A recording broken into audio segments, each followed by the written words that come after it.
Chandanagar police station సిబ్బంది Serilingampally zone CCS Cyberabad SOT SLP zone బృందాల సమన్వయంతో చైన్ స్నాచింగ్ ఘటనలో నిందితుడిని 24 గంటల్లోనే అరెస్ట్ చేశారు. జనవరి 31 మధ్యాహ్నం రామాలయం టెంపుల్ రోడ్, బోల్డ్ మిగ్ కాలనీ, బిహెచ్ఈఎల్ ప్రాంతాల్లో 72-73 ఏళ్ల ఇద్దరు వృద్ధ మహిళల మెడల నుంచి బంగారు గొలుసును లాక్కున్న ఘటనలు చోటు చేసుకున్నాయి. ఈ ఘటనలపై చందానగర్ పోలీస్ స్టేషన్లో కేసులు నమోదు చేశారు. సీసీ కెమెరా దృశ్యాలు, ఇతర ఆధారాల ఆధారంగా పోలీసులు దర్యాప్తు చేపట్టి లింగంపల్లికి చెందిన డి రాజేష్ 32 సంవత్సరాలను అతన్ని అదుపులోకి తీసుకున్నారు. అతని వద్ద నుంచి దొంగిలించిన బంగారు గొలుసును చెక్కు చెదరకుండా స్వాధీనం చేసుకున్నారు. ఈ అరెస్ట్ షేర్లింగంపల్లి జోన్ అదనపు డీసీపీ ఎన్ ఉదయ్ రెడ్డి మార్గదర్శకత్వంలో డీసీపీ సిహెచ్ శ్రీనివాస్ పర్యవేక్షణలో DCP NOT Shobhan Kumar, DCP crimes Mucham Reddy ఆధ్వర్యంలో జరిగింది. ఈరోజు చందానగర్ పోలీస్ స్టేషన్లో చందానగర్ పోలీస్ స్టాఫ్, అలాగే ఎస్ఓటి టీమ్స్, అలాగే సిసిఎస్ టీమ్స్ ఎవరైతే ఉన్నారో, మాకు మొన్న ఒక శనివారం మధ్యాహ్నం నాడు ఒక కంప్లైంట్ రావడం జరిగింది. ఒక లేడీ ఎవరైతే ఉన్నారో ఎంఐజీలో ఉన్న రామాలయం నుంచి ఒక లేడీ ముసలామె 73 ఏళ్ళ ఆమె నడుచుకుంటా పోతూ ఉంటే ఒక స్నాచింగ్ జరిగిందని చెప్పేసి కంప్లైంట్ వచ్చింది.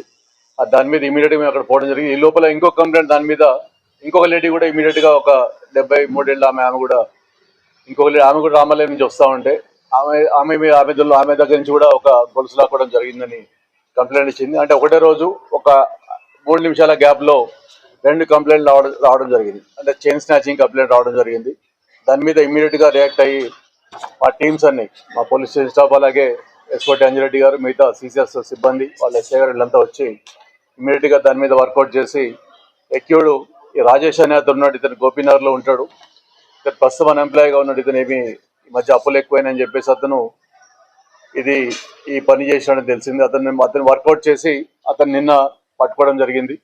అంటే వితిన్ 24 hours లోపల మనం స్నాచింగ్ చేసి ఇతన్ని మనం వర్కౌట్ చేసి కంబైన్డ్ ఎఫర్ట్స్ పెట్టి పట్టుకోవడం జరిగింది అనమాట. పట్టుకొని ఇంటాక్ట్ ఆ ప్రాపర్టీ ఏదైతే ఉందో ఆ గొలుసులు ఇమీడియట్గా దాన్ని ఇంటాక్ట్గా మనం రికవరీ చేయడం జరిగింది. అతను ఫస్ట్ టైం అఫెండ్, ఇంతకుముందు అఫెన్స్ చేయలేదు. అతనికి దాదాపు 20 లక్షల అప్పులు ఉన్నాయని తెలిసింది. అప్పులు చేసి ఇవన్నీ దాంట్లో దీనికి ఈ పద్ధతి ఎంచుకున్నాడు.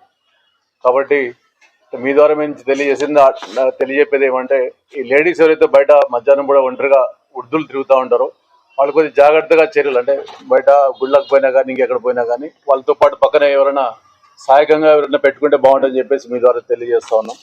అలాగే ఎటువంటి స్నాచింగ్ జరగడం ఇప్పటివరకు మన జోన్లో జరిగిన అన్ని స్నాచింగ్స్ కూడా మనం డిటెక్ట్ చేయడం జరిగింది. ఎక్కడ కూడా ఇటువంటివి మన నోటీస్ రాగానే మనం ఇది 120 పట్టుకున్న, మిగతా కూడా 2-3 days 1 weekలో కూడా పట్టుకోవడం జరుగుతూ ఉన్నది.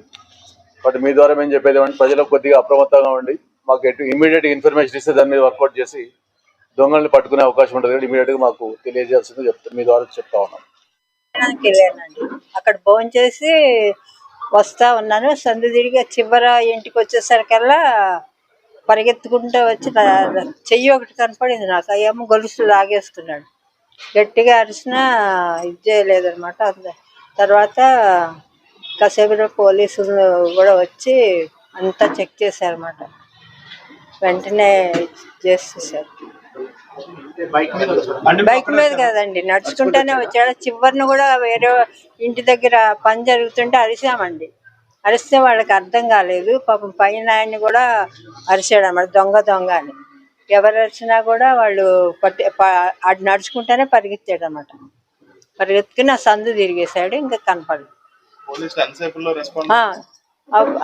10 నిమిషాల్లో అదే మేము ఇవ్వంగానే వచ్చేసారండి.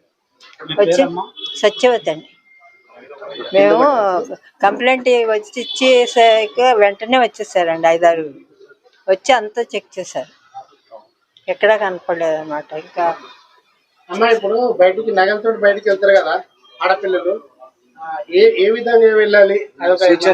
సూచనలు సలహాలు ఏమైనా ఇస్తారా? అది నాకు అంత తెలివి లేదు. ఆ జాగ్రత్త ఉంటే నేనే జాగ్రత్త పడేదాన్ని కదా.